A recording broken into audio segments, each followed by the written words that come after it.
साथियों नमस्कार। मैं नरेंद्र वशिष्ठ राजस्थान की राजधानी जयपुर से आप सभी महानुभावों को प्रणाम करता हूं, नमस्कार करता हूं। आप सभी को मेरा नमस्कार मालूम होवे। देखिए, सबसे पहले तो मैं आप सबको कोरोना जो बीमारी है, महामारी है, उसके लिए आपको निवेदन करूंगा, क्योंकि सबसे पहले व्यक्ति का जीवन होता है। अगर जीवन होगा तो उतार चढ़ाव, आना जाना, सुबह शाम रात दिन, लाभ नुकसान, ये सब चलता रहेगा। एक दूसरे का विरोध, एक दूसरे को सलटाने की प्रकृति, ये सब चलती रहेगी। इसलिए सबसे पहले तो हमारे को कोरोना का ध्यान रखना है। इस समय अगर सबसे बड़ा अगर कोई शत्रु है तो ये कोरोना संक्रमण है। इस कोरोना संक्रमण का हम सबको एकजुटता के साथ, कर्तव्य परायणता के साथ, पूर्ण लगन और निष्ठा के साथ और अपने घर परिवार में आत्मीयता और प्रेम प्यार, इन सब भावनाओं के साथ हमें कोरोना से मुकाबला करना है दोस्तों। और इसमें भी कोई शक नहीं है, हम 8-9 महीने होने को है आज, हम लगातार कोरोना का मुकाबला कर रहे हैं। कहीं न कहीं कोरोना को भी हिंदुस्तान के लोग डिफीट दे रहे हैं। आप इतिहास देख लीजिए, देखिए, मनन कीजिए कि विश्व की शक्तिशाली देश, विश्व के अंदर कई ऐसे देश हैं जो अपने आप को शक्ति का पर्याय बताते हैं। उसके बावजूद उसके अंदर सही होने की दर और कोरोना संक्रमण से निजात पाने की दर भारत देश से बहुत कम है, बहुत कम। हमारे यहाँ पे जो आंकड़ा है वो विश्व के किसी भी देश में सबसे कम आंकड़ा है। इसलिए मैं आपसे ये निवेदन करूंगा, आपसे ये अपील करूंगा कि हमें कुछ समय के लिए जब तक वैक्सीन भारत की धरा पे नहीं आ जाए, जब तक कोरोना का इलाज हिंदुस्तान के लोग अपने महज से ना कर दें, तब तक। इसलिए मेरा आपसे निवेदन है, हाथ जोड़ के प्रार्थना है कि कोरोना से मुकाबला करने के अंदर किसी भी तरह की कोई भी लापरवाही हमें और अपने परिवार और अपने समाज, किसी भी व्यक्ति को कोई लापरवाही नहीं करनी है। आप देखते हैं वर्तमान के अंदर ये अखबार वाले भी छाप रहे हैं, इस तरह का प्रचार भी हो रहा है, हर जगह मास्क की जीवन है। ये बिल्कुल सही बात है। हम सबके मुंह के ऊपर मास्क लगाना चाहिए। मैंने खुद ने 50,000 मास्क, जब कोरोना स्टार्ट हुआ था तो मैंने खुद ने अपने हाथ से 50,000 मास्क बांटे थे। मैं निवेदन करना चाहता हूं, जो भी सक्षम और इस कार्य करने को आगे आने वाले जो लोग हैं, उनको हर तरीके से, पुरजोर तरीके से कोरोना के संक्रमण को रोकने के लिए यथा योगदान कार्य करना पड़ेगा। ये उनकी मोरल जिम्मेदारी बनती है। और यदि वो ऐसा करते हैं तो देश उनके ऊपर जान छिड़कने के लिए सदैव तैयार रहेगा। इसलिए हाथ जोड़ के निवेदन है कि कोरोना की लड़ाई के अंदर हमें असमर्थता नहीं दिखानी है। हम सबको सबसे पहले अपने को, उसके बाद में अपने परिवार को, परिवार के बाद में समाज को, परिवार को, सहयोगी को, मित्र को, दोस्त को, भाई को, बहन को, मानव को, जीव जंतुओं को हमें कोरोना संक्रमण से निजात दिलाना होगा। ये हम सब भारतीयों का प्रण होना चाहिए। ये सब हम भारतीयों की मन की इच्छा होनी चाहिए। क्योंकि आज वैवाहिक कार्यक्रम का ऐतिहासिक सवा है और एक सामाजिक प्राणी होने के नाते हम सबको उनके अंदर शरीक होना अनिवार्यतः होता है। ऐसा हमने सीखा है, ऐसा हम शुरू से करते आ रहे हैं। यही भारत की रीति नीति है।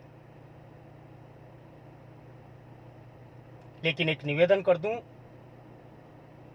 कि इससे पहले जितने भी कार्यक्रम होते थे, जितने भी सामाजिक, राजनीतिक, आर्थिक कार्य या समाज उत्थान कार्य, विकास के कार्य, जितने भी कार्य होते थे, उस समय इस कोरोना का साया हिंदुस्तान की धरा के ऊपर कभी नहीं पड़ा था।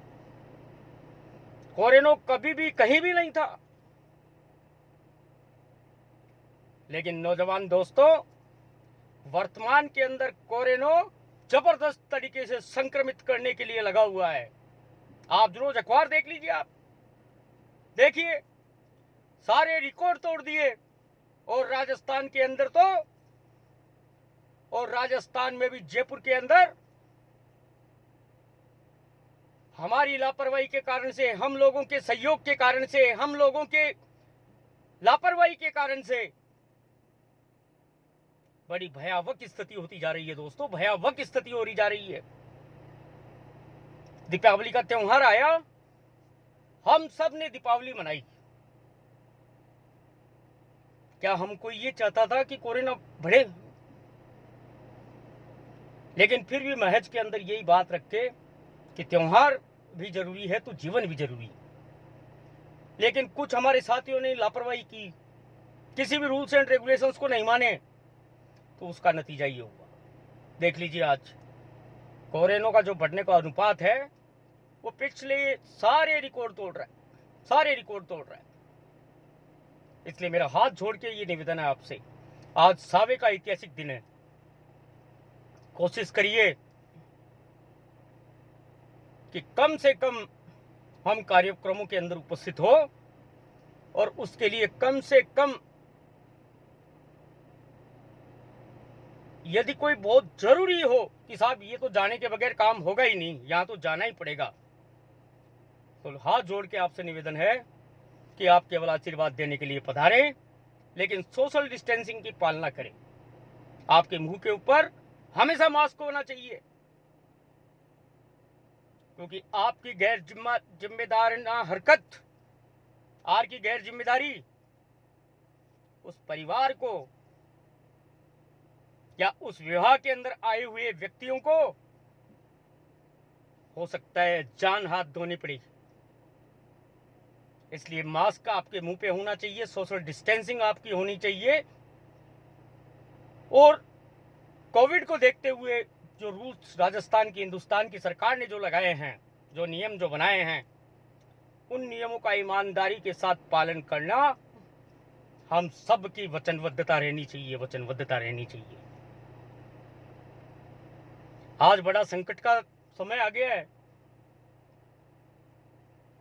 क्या कभी आपने सोचा था इस तरह से कि कभी इस तरह से भी होने वाला है क्या? कोई व्यक्ति स्वर्ग पधार जाए? क्या कभी आपने सुना था कि परिवार के, महज के, समाज के, गांव के, स्थान के मिलने वाले दोस्त, सगा मार्मिक भावनाओं के साथ उसके दाह संस्कार के अंदर उपस्थित नहीं हुए? कभी सुना था दोस्तों? नहीं। आज तक हमने न ऐसा कभी सुना, न ऐसा हमने कभी देखा, और न ऐसा हमारी संस्कृति में, हमारी परिपाटी के अंदर इस तरह का कोई हमारे उसके अंदर नहीं है, मैनिफेस्टो में नहीं है, हमारे संविधान में नहीं है, हमारी संस्कृति में नहीं है। हम हिंदुस्तान के लोग हैं, दिल से न्याय करते हैं, दिल से न्याय। लेकिन इस बार दिल के ऊपर इतना बड़ा पत्थर रखकर हम ये अनहोनियां भी सहन करते जा रहे हैं। दोस्तों, अनहोनियां भी सहन करते जा रहे हैं, और इस अनहोनी को रोकने के लिए, इस संक्रमण को रोकने के लिए हमें अपने आप को और अपने परिवार को बचाने के लिए, सबकी जिंदगी बचाने के लिए यह बलिदान देना ही होगा। हमें सोशल डिस्टेंसिंग की पालना करनी होगी, मास्क लगा के ही रखना होगा। भीड़ भाड़ का जहां इलाका है वहां पे आप नहीं जाएं। कहीं कोई हिंदुस्तान के ये कानून के अंदर नहीं है कि अगर कोई आदमी गलत कर रहा है, कोई बिना मास्क का है, तो आप रुकिए, आप उसको प्रेम प्यार से समझाइए कि आपके मुंह के ऊपर मास्क होना चाहिए, क्योंकि आपने तो नहीं लगा रखा। आपकी सोच जो भी हो, आपके साथ जो भी हो, लेकिन सामने वाला भी इससे प्रभावित होगा, और सामने वाली जिंदगी के साथ खिलवाड़ करने का आपको किसी ने अधिकार नहीं दिया। इसलिए दोस्तों, हम सबको ये वचनबद्धता लेनी है कि मास्क हमारे मुंह के ऊपर होना चाहिए। हम घर से बाहर जब भी जाएं, भीड़ भाड़ के इलाके में जब भी जाएं, तो हमारे सारे सोशल डिस्टेंसिंग का पालन हम लोग करें। कोविड के जो रूल्स एंड रेगुलेशंस जो हिंदुस्तान की सरकार ने, जो राजस्थान की सरकार ने, आदरणीय मुख्यमंत्री जी अशोक गहलोत साहब ने जो मास्क की वैक्सीन है, इन सभी को हम लोग, इन सबको हम लोग करके हमारे उसके ऊपर जाएं। तो मैं आपको निवेदन कर दूं कि कोरोना बहुत जल्द हिंदुस्तान की धरा से विदाई ले लेगा। दोस्तों, नौजवान साथियों, हम सबकी इस अपील के ऊपर, हमारी इस अपील को अपने हृदय से मान लो, क्योंकि ये अपील आपके और हम सबके इस जीवन के लिए अति महत्वपूर्ण है, अति महत्वपूर्ण है। हाथ जोड़ के निवेदन करता हूं कि सोशल डिस्टेंसिंग का पालन करें, मास्क का सदैव उपयोग करें, जहां भीड़ भाड़ का इलाका हो वहां पे जाने से बचें। दिन में 2-3 बार अपने हाथ धोएं, साबुन से धोएं या सैनिटाइज से धोएं, सैनिटाइज करें। और जो राजस्थान की सरकार और हिंदुस्तान की सरकार जो गाइडलाइन दे रही है, उस गाइडलाइन का हम ईमानदारी के साथ, कर्तव्य परायणता के साथ, दिल से, बिना किसी दिखावे के हम लोग उसका पालन करें। उसी के अंदर आपकी, हमारी दोनों की जिंदगी सुरक्षित रहेगी। प्लीज। साथ ही एक बात और कहना चाह रहा हूं आपको, मैंने पहले भी कहा था शुरू के अंदर भी, कि 2 बात आपसे करनी थी। दूसरी बात ज्यादा महत्वपूर्ण नहीं है, क्योंकि महत्वपूर्ण तो सबसे ज्यादा कोरोना की बात है। दूसरी बात तो होती रहती है, मानव जिंदगी है, इसलिए इस बात से कोई घबराना नहीं, और यह हमें इफेक्टिव भी नहीं करती है।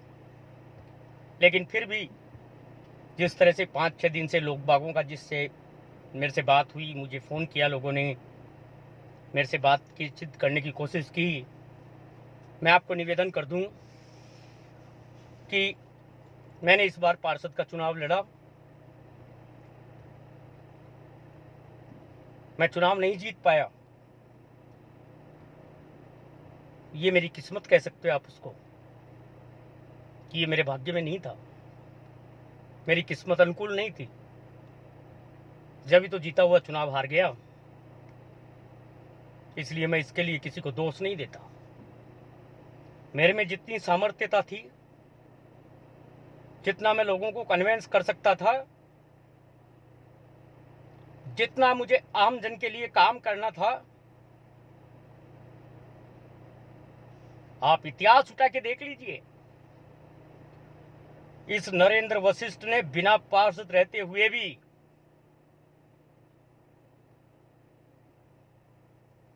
अग्रणी एक कार्य रूपी श्रृंखला निरंतर बना के रखी है। कभी हम काम में पीछे नहीं थे, कभी हम ये नहीं कहते कि पार्षद चुनाव जीतने के बाद भी लोगों का काम करा सकते हो। काम कराने का आप में जज्बा होना चाहिए, आपके अंदर हिम्मत होनी चाहिए कि आप अपने क्षेत्र के लिए किसी भी तरह के अन्याय को स्वीकार नहीं करके उनके साथ खड़े रहकर विकास के कार्य कराएं। यह उस व्यक्ति की और जो चुनाव लड़ रहा है उस व्यक्ति का मौलिक कर्तव्य रहता है। हार के कई कारण होते हैं दोस्तों, मैं इस बारे में जानना भी नहीं चाहता, न कभी जिंदगी में जाऊंगा। लेकिन मैं एक छोटा सा आपको ये निवेदन कर दूं। एक हिंदुस्तान के अंदर विभिन्न दल बने हुए हैं, दलों से टिकट लेते हैं लोग। मैं भी एक दल से चुनाव लड़ा, मुझे उस दल ने, राजनीतिक दल ने इस काबिल समझा कि मुझे चुनाव चिन्ह देकर क्षेत्र के अंदर भेजा कि आप हमारी पार्टी के प्रत्याशी हैं, आपको पार्टी की रीति नीतियों को प्रचारित करते हुए, पार्टी के हित में काम करते हुए नगर निगम में जाके क्षेत्र के लोगों का काम कराना होगा। मैंने चुनाव लड़ा, लेकिन दोस्तों चुनाव के अंदर सफलता नहीं मिली। मेरे चुनावी अभियान में किसी तरह की कोई कमी नहीं थी, मेरे प्रचार में किसी तरह का कोई अभाव नहीं था। न क्षेत्र की जनता विरोध कर रही थी। लेकिन दोस्तों वर्तमान के अंदर जो दलगत राजनीति हो गई, जो राजनीति का रूप जो गलत हो गया देखने को मिल रहा है, मैं सभी दलों से ये निवेदन करूंगा। मेरा इतना बड़ा कद नहीं है कि मैं आपसे किसी चीज की बात कर सकूं, लेकिन फिर भी मैं हाथ जोड़ के आपसे ये निवेदन करूंगा कि आप अपने दल से जिसको भी प्रत्याशी बनाएं, चाहे वो पार्षद का चुनाव हो, एमएलए का चुनाव हो, एमपी का चुनाव हो, या किसी भी सोसाइटी का, समाज का चुनाव क्यों नहीं हो, अपने अधिकृत प्रत्याशी के विरोध के अंदर किसी भी हद पे जाके, पार्टी के विरोध में जाकर आप किसी को निर्दलीय चुनाव लड़ने से रोकें। ये मेरा नहीं, ये हिंदुस्तान की सभी पार्टी के अधिकृत प्रत्याशियों की मनोदशा है दोस्तों, मनोदशा। आप सब जानते हो, आपको सबको पता है, नरेंद्र वशिष्ठ चुनाव नहीं आ रहा, कांग्रेस पार्टी चुनाव नहीं आ रही। चुनाव तो कांग्रेस पार्टी ऐतिहासिक वोटों से जीत रही थी, लेकिन चुनाव हार गया। इससे ज्यादा मैं कुछ नहीं कहूंगा। केवल राजनीतिक दलों से मेरा ये निवेदन रहेगा कि जो पार्टी के पक्ष में काम नहीं करे, जो अधिकृत प्रत्याशी के खिलाफ, चाहे वो कोई से भी दल का व्यक्ति हो, अगर वो चुनाव लड़ता है तो आप लोग अपनी पार्टी को मजबूत करने के लिए जनता के बीच के अंदर उस राजनीतिक पार्टी के वर्चस्व को कायम रखने के लिए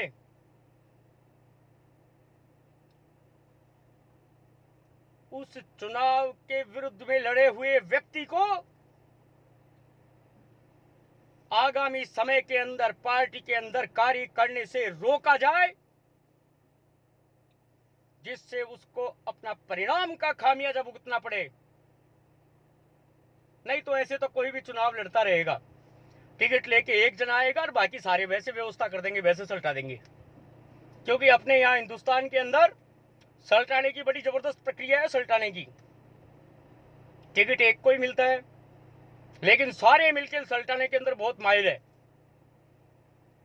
और अभी जो चुनाव हुए उसके अंदर तो देख के ताजुब है हम लोग कि ऐसे ऐसे भी सलटते हैं क्या, सलटा दिया। इसलिए मेरा आपसे निवेदन है कि आप संगठनात्मक स्तर पे कार्रवाई करते हुए, चाहे वो भारतीय जनता पार्टी हो या कांग्रेस पार्टी हो, बहुजन समाजवादी पार्टी हो या और कोई भी राजनीतिक दल हो, जिस भी व्यक्ति को आप अपना प्रत्याशी बनाते हैं वो पूरी पार्टी का उस क्षेत्र के अंदर प्रतिनिधित्व करता है। पूरी पार्टी की उसके साथ इमेज जुड़ी रहती है। ये चुनाव वो व्यक्ति नहीं लड़ता, ये चुनाव ऊपर से लेकर नीचे तक उस राजनीतिक संगठन के अंदर जितने भी लोग काम कर रहे हैं उन सब की भावनाएं, उन सब की कार्यप्रणाली, उन सब का योगदान चुनाव लड़ता है। और कोई भी एक व्यक्ति जो अपने स्वार्थों की पूर्ति के लिए सबकी व्यवस्थाएं भंग कर देता है, ऐसा नहीं होना चाहिए दोस्तों, ऐसा नहीं होना चाहिए। मेरी तो जिंदगी में जो लिखा था वो इस नरेंद्र वशिष्ठ के साथ हो गया, और आगे अगर भगवान ने चाहा तो जरूर आपकी सेवा करता रहूंगा। लेकिन निवेदन है कि आप ये सलटाने वाली प्रक्रिया बंद कराएं, क्योंकि सलटाने में जब अपने ही लोग होते हैं तो बड़ी बड़ी लंका जैसी शक्तियां सलट गई, इसलिए कोई नहीं बचेगा। आप सबसे निवेदन है कि राजनीतिक दल ऐसे लोगों को संगठन से पृथक करे। आप सबका बहुत बहुत आभार, धन्यवाद। जय राम जी की।